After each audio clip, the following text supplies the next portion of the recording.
How was your recent trip to the Middle East? All right, let's talk about what's happening there.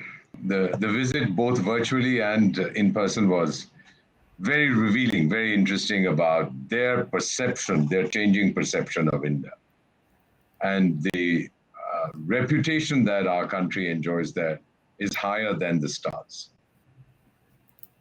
That's All this nice to nonsense about um, comments made by a particular political leader about the Prophet Muhammad, it has had no impact, zero impact. Quite to the contrary, what they were upset about, some of them, not even upset, but concerned, was not the fact that some comments were made, but about the totally unacceptable reaction of some rabid Muslims in India. That's nice to know, sir. We will dive a little deeper into this, a little further into the interview. The narrative, like we had just discussed right now, the popular narrative is that everybody, all the Islamic nations are against India after the comments.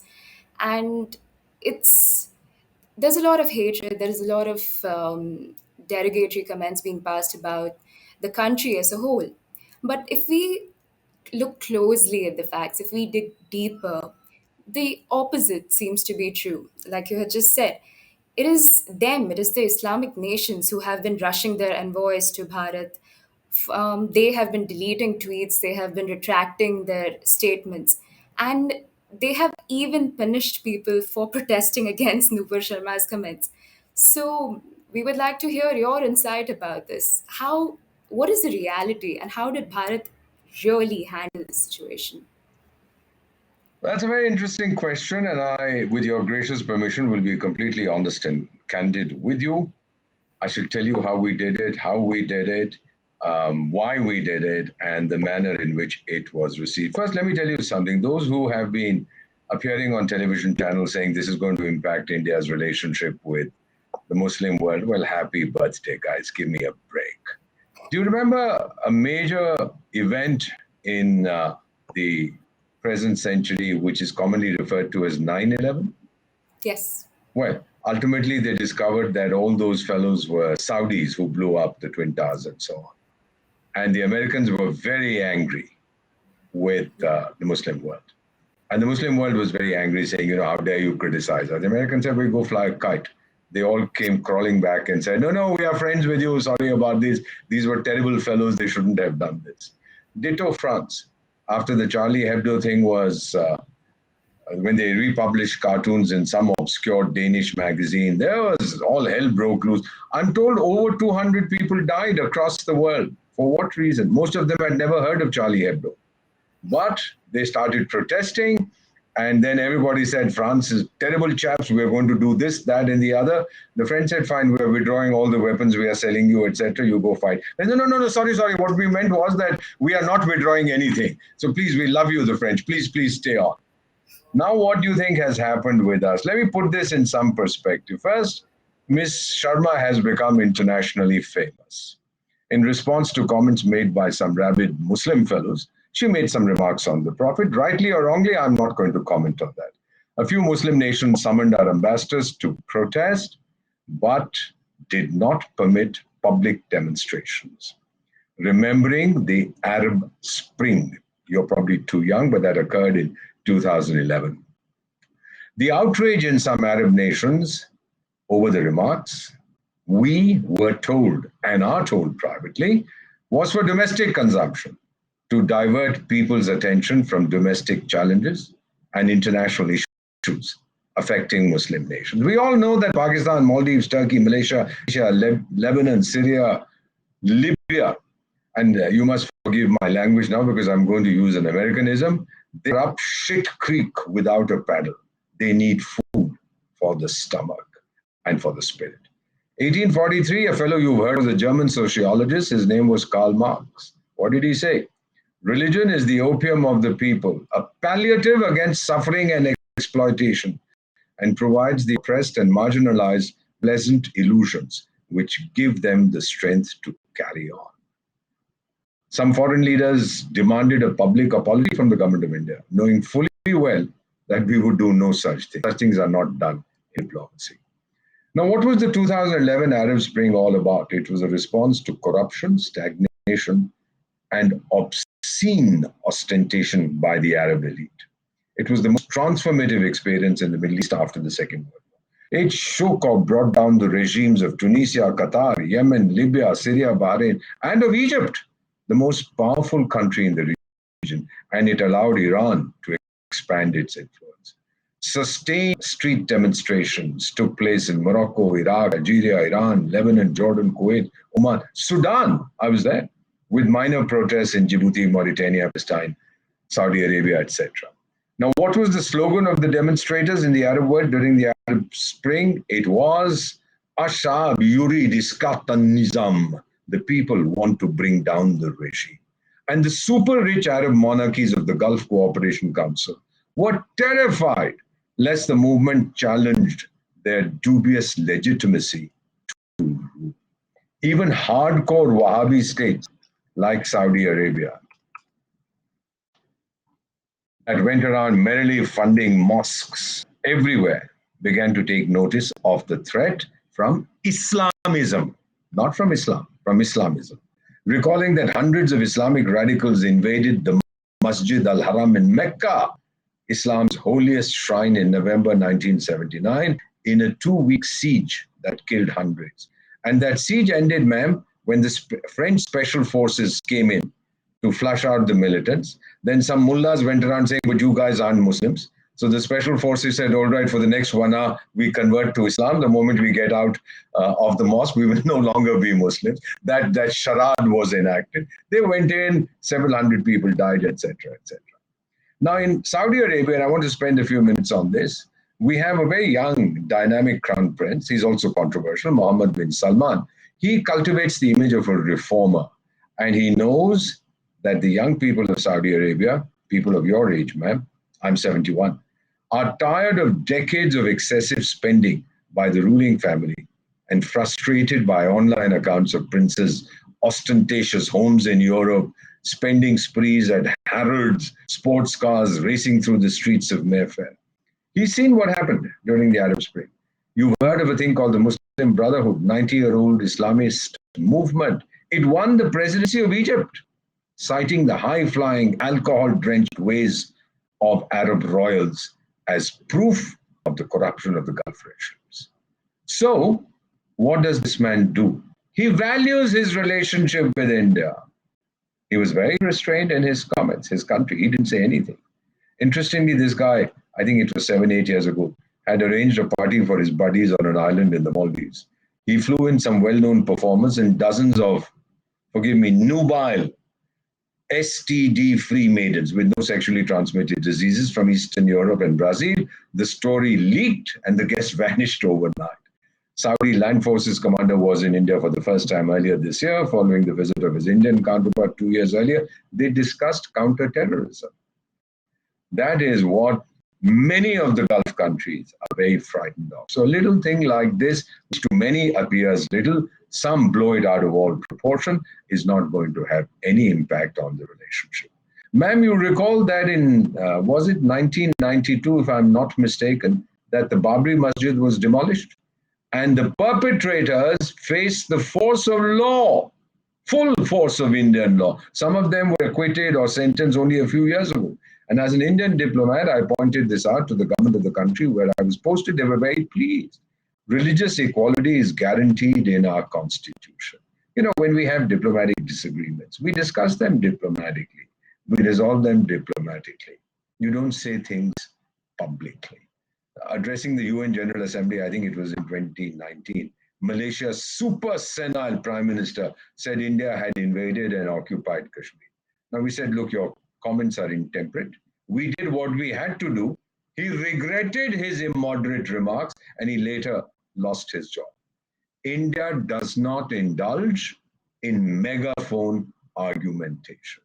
And besides, you can criticize country A, B, C, or D as much as you want. No nation changes its policies merely because one or the other country is unhappy with those policies. I've seen this before.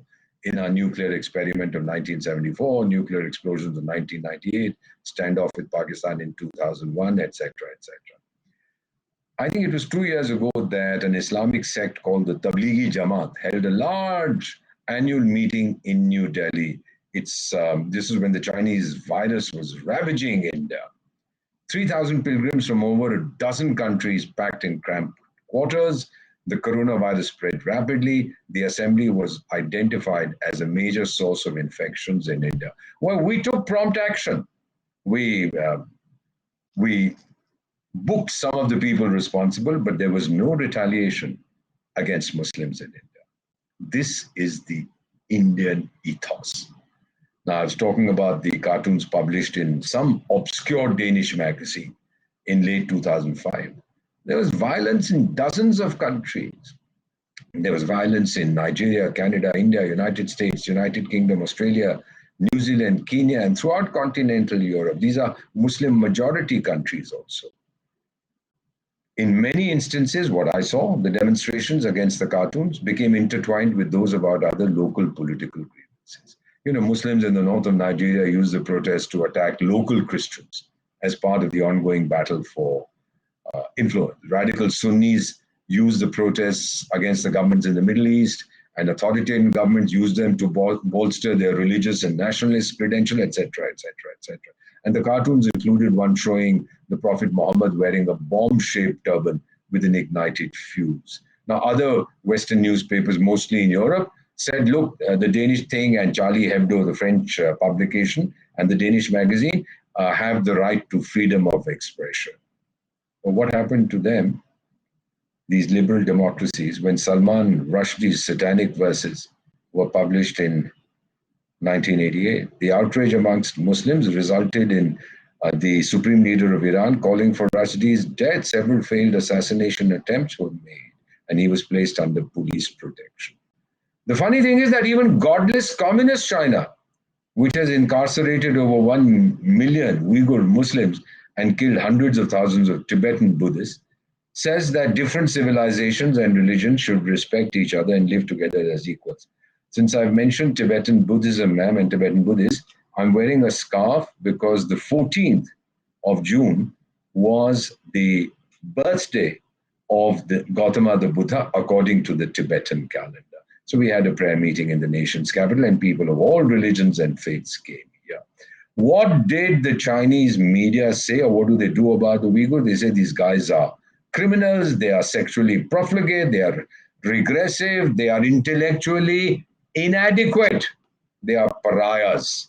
This is what they say about their Muslim brothers and the Muslim civilization. And then when the world gets angry, they say, no, no, no, no, no. The Uyghurs are the happiest Muslims in the world. They are happy as long as we keep them in prison and beat them up every day. So China suddenly becomes the defender of Islam. Now, the case of the BJP spokesperson is relevant in this context. First, this entire thing is unnecessary. Instead of appealing for calm, leaders in some Muslim nations, especially Pakistan and in India, have been indulging in competitive radicalism.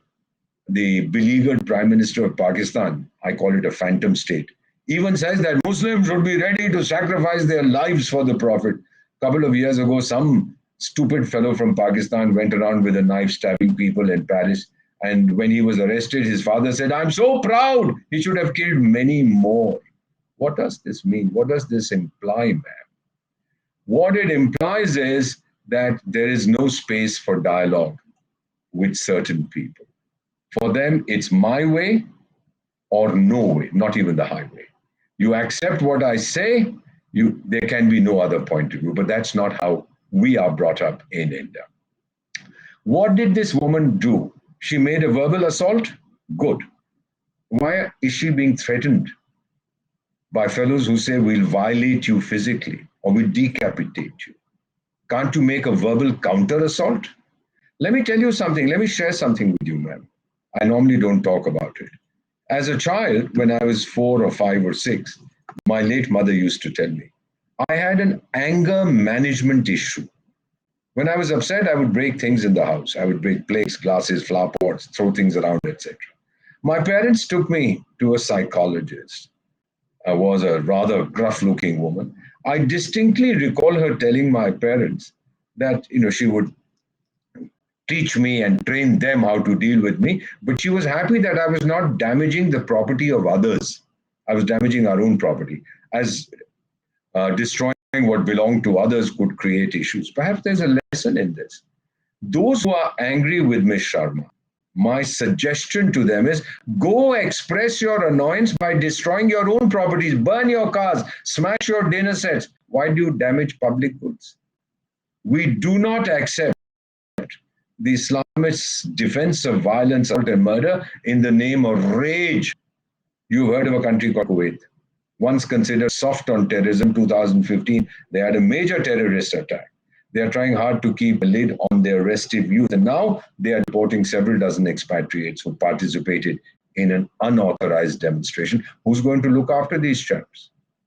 They'll go to countries, mainly Pakistan, some Bangladesh, perhaps come back to India and never go back to Kuwait again. And it will be stamped on their passports, ma'am. Remember this, that they were deported. So happy birthday, no country will take you. The message that Kuwait has given is the law is a public necessity. Religion is a personal choice. We too have a law.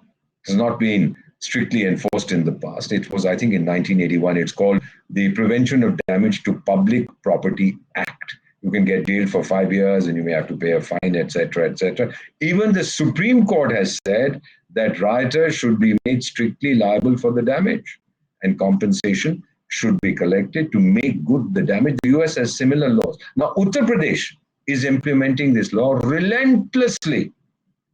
People who are complaining that somebody's house was destroyed, etc. Well, I do know that several gangsters had their properties bulldozed. Did anyone protest about that?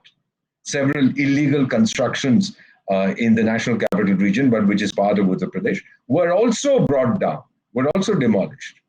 Did anyone protest? Why on this? When I was in the United States, I attended some lectures by a fellow called Robert Merton, and he popularized the law of unintended consequences, when a purposive action leads to unexpected outcomes. Now, what are the unintended consequences? First, the power of the social media has been shown to be quite dangerous in certain circumstances. Second, it is easy to incite semi-literate Muslims to violence. The jokers in Bangladesh who are on the street screaming, they have no idea. They don't even know who this woman is, but they are shouting. They don't even know what she said. But one of their mullahs on Friday prayer said, oh, she said bad things. What did she say about bad things? They don't know. Third, tolerant societies like India cannot accept the demand of radical Islamists that their standards of what they consider appropriate should be imposed everywhere, or else. Fourth, people around the world are learning that some kinds of Islam can be very dangerous. Islamism is a hydra-headed monster that seems to be out of control. Is there a global convergence of angst against radical Islam? Anyone can see it. Now, will this impact our relationship with the Gulf? They are major trading partners. We have lots of Indians working there. They remit so many $1 billion, so many million Indians are working there, etc., etc. Oh, it'll have a very minimal impact unless the relationship is extremely brittle. What shapes our relationship with these countries? Food, they take it from us.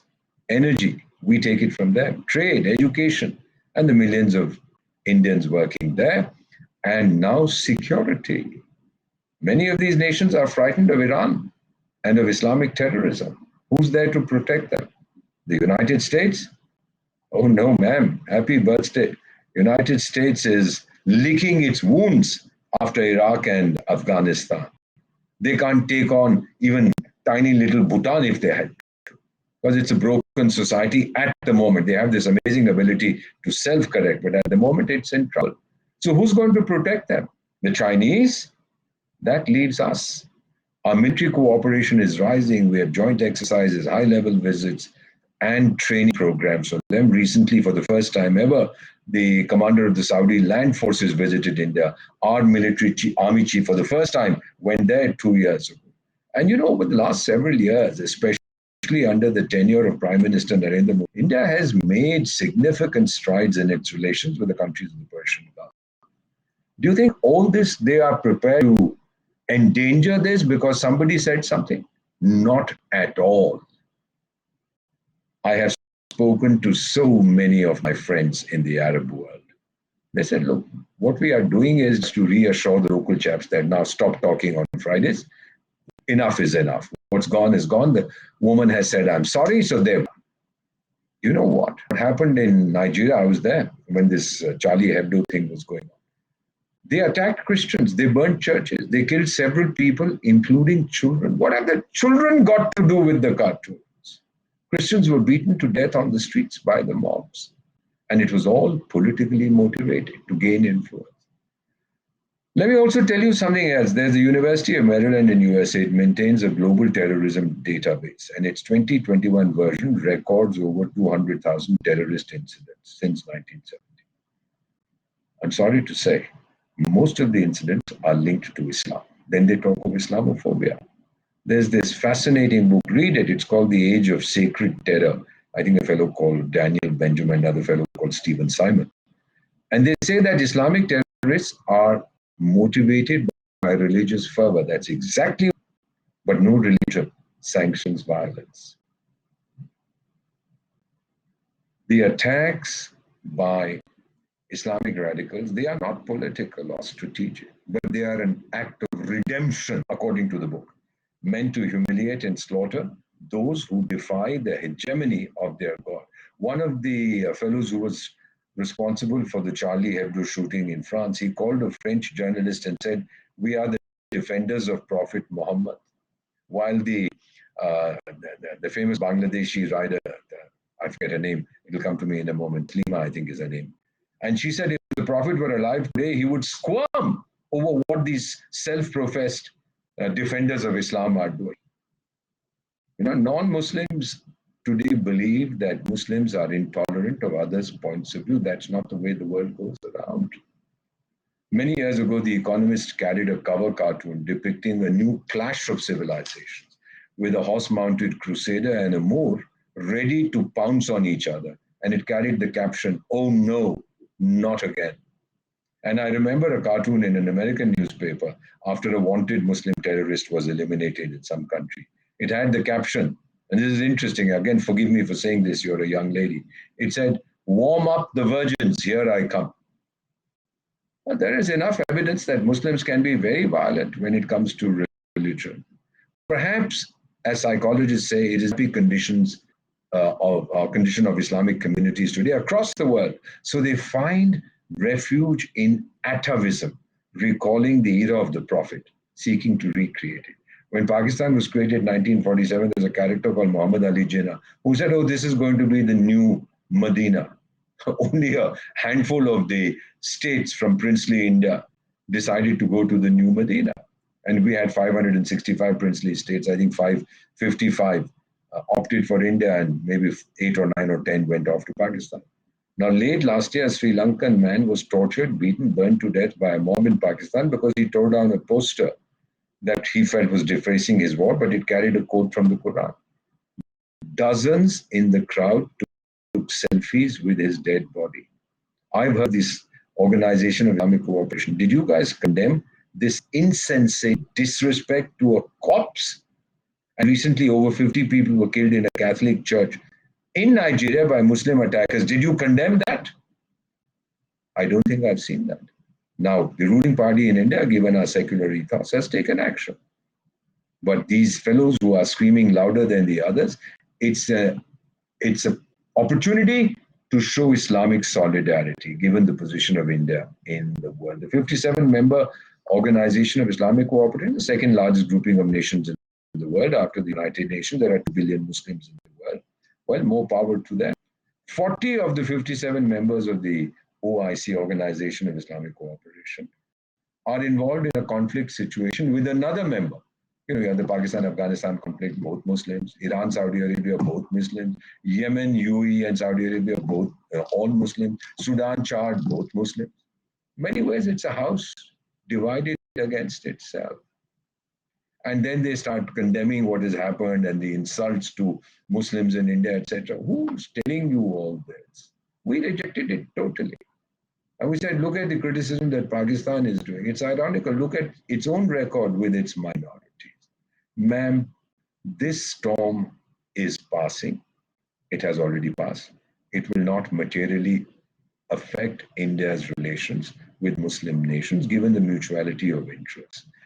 The Indian workers there, and right now, Qatar is going to host the World Cup, the Football World Cup. There are thousands of Indians who are working there, building the stadiums. They play a very significant role in the development of the countries where they reside. They cannot be replaced. These nations need India as much as India needs them. So many of them have honored our Prime Minister with their highest national awards. Temples are being built in Islamic countries. Now, the removal of Indian goods from some supermarkets in the Arab world, people say, oh, they are going to boycott Indian goods. Oh, my dear friend, this image was from Kuwait, and of course, that Al Jazeera business adds this. Let me just tell you, those goods are right back on the shelves. And it was only in one supermarket, some fellow said, remove this, because the camera team was there. It wouldn't have been removed if the camera team was not there. Do you understand what I'm saying, ma'am? Reminds me of what happened during the Swachh Bharat Abhiyan. I was involved in the media coordination. So somebody said that this thing about building toilets and people not going off to do what they have to in the fields is not working. Here's a photograph of a chap. Oh, wow, this is amazing. So I did what I had to. I found out from the local authority. I said, who's this character? Because we could figure out it was a city in Punjab. We said, find out who this chap is. They did. Surprise, surprise. They found out and they called me back and they said, Ambassador, the fellow says he was given 1,000 rupees by a local chap to pose in the field so that then they could take a picture and use it to criticize what we were doing. These people are very uncomfortable, ma'am, with the progress that India is making. So to sum up, the UAE, for example, United Arab Emirates, very strong partner. We have a free trade agreement that we signed with them this year. This is the first in several years from us. They understand what is happening. And of course, then the counter trend has started with netizens saying boycott Qatar Airways or whatever it's called. And, things are going on, but now totally under control. Some years ago, we renamed a street in New Delhi called Aurangzeb Road. He was the most useless fellow. We named it after the outstanding son of India, Dr. APJ Abdul Kalam. This is the nation's capital. Some Muslim fellows were protesting. Hey, you're destroying India's Islamic heritage. You are hurting Muslim sentiments. We said, but Dr. Kalam is Muslim also. This is, oh, sorry, we didn't know that. Then we had this great Indian painter called M.F. Hussain, Padma Vibhushan, made some nude paintings of Hindu goddesses and one of Mother India. There were protests, there were demands for his arrest. He ran off to Qatar. They gave him Qatari citizenship. Did any one of the Islamic Ummah blast him for his audacity and poor taste? A decade ago, the stodgy but old world Emir of Qatar abdicated in favor of his progressive son. His ambition to punch above his weight, thanks to his wealth and Al Jazeera, saw him flirt with Islam, with Iran, and with assorted terrorists. And then you remember 5 years ago, several Arab countries led by Saudi Arabia, they severed diplomatic relations with Qatar, banned Qatari registered planes and ships from utilizing their airspace and sea routes. Other countries later joined the boycott. Now, the Saudi-led coalition cited Qatar's alleged support for terrorism and its relations with Iran. They wanted Qatar to shut down Al Jazeera and stop granting terrorists to all manner of wanted fellows from Saudi Arabia, UAE, Egypt, Bahrain, etc., etc. So all this did happen. It's not too long ago, very recent, 5-6 years ago. And when Qatar was not getting food because only 10% of that country is arable, who do you think they went to for food? They came to us. We gave them food. I can live without oil. None of us can live without food. So we told the Qataris, yes, here it is. So therefore, while Qatar has been making this noise, not the government as much as that Al Jazeera character, there's nothing. In India, we believe in equal respect for all religions as per our constitution. No religion is superior to another. No people are the chosen ones. Sum up, let me put it to you like this, that level-headed, intelligent people in the Muslim world, and I have many, many friends there, They've been in touch with it, saying, come on, Ambassador, this is all rubbish. We are embarrassed by the reaction of your own chaps in India to what has been said. We've seen the violence in India. There's been no violence in our countries on the streets. None. So why here? When you talk of an Islamic Ummah, you talk of a global Muslim community, then why aren't the others getting upset as they did during the Charlie Hebdo thing and Salman Rushdie thing? Because today in the rest of the world and in India, we are letting them know enough is enough, brother. You misbehave with the law, we'll hit you with the full force of the law. The law is not for you or me, it is for everybody. So, in one sentence, the impact was overblown because of some television channels which are Muslim owned. On the ground, there was very little impact. And here I have a message, if you permit me, I'll read you this WhatsApp message from the head of government of a West African Islamic country, whom I am privileged to know well. And here is his message. It's in French, I'll translate it into English. Dear Ambassador Deepak, son of my mother, that's a very African way of saying brother, son of my mother. Very, very beautiful. It says, Dear Ambassador Deepak, son of my mother, thank you for the food that India has given us. We shall never forget. I hope this nonsense about the remarks made on the Prophet ends quickly. Now, this is a Muslim leader telling me this, someone I know well. And this is the reputation of India today. You know, we have, even as I'm speaking to you today on the 15th of June, we have in the nation's capital at the Indian Council of World Affairs, we are having a national seminar on India's development partnership administration, which means the kind of support we are giving other countries. And I wasn't aware, today I heard a figure which astonished me, that since 1947 till date, if you count the total value of the assistance that we have given to many, many countries, over 150 countries around the world, since 1947, since our independence, it's in excess of 250 billion US dollars.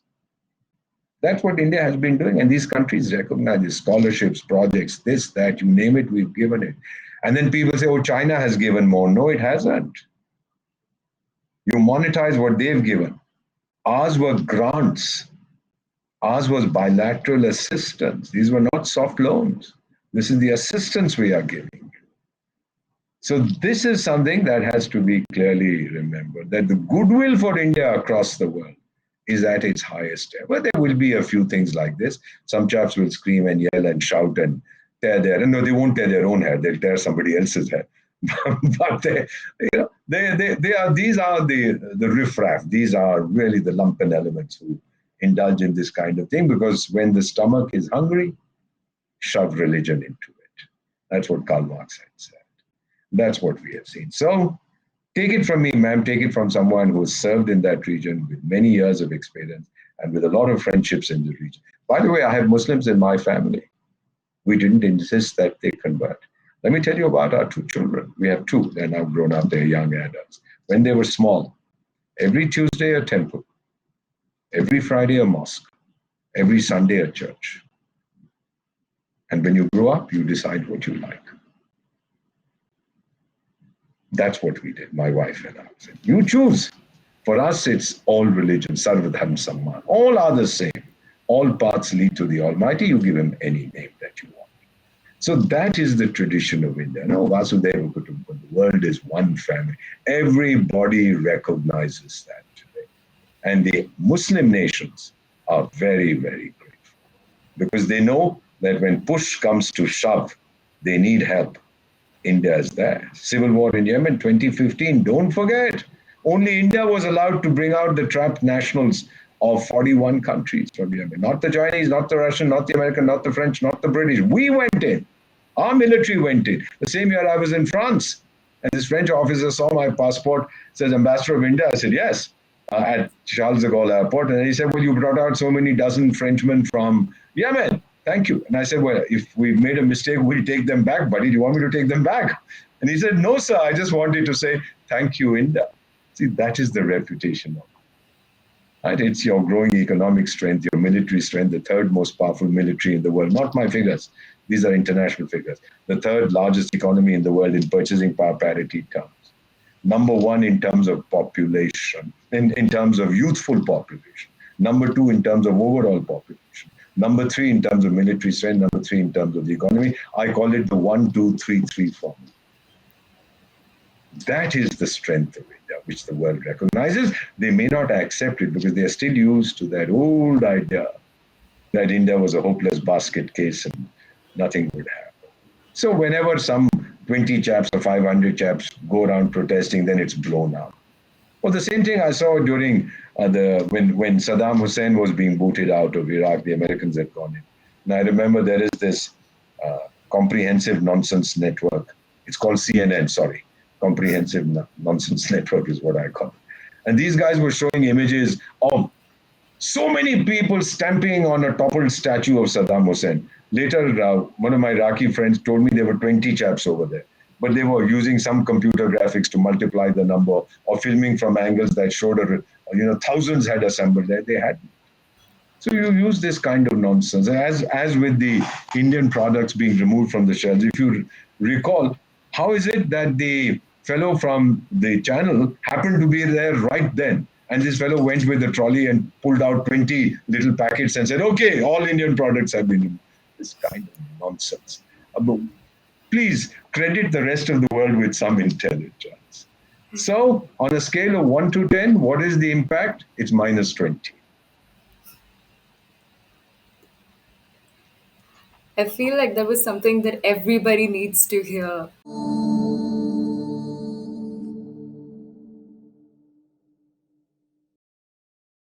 Please remember to subscribe to us and switch on the notifications for this channel. For our other social media links, more content, and to support our work, please visit citti.net. Dhanyavad. Namaskar.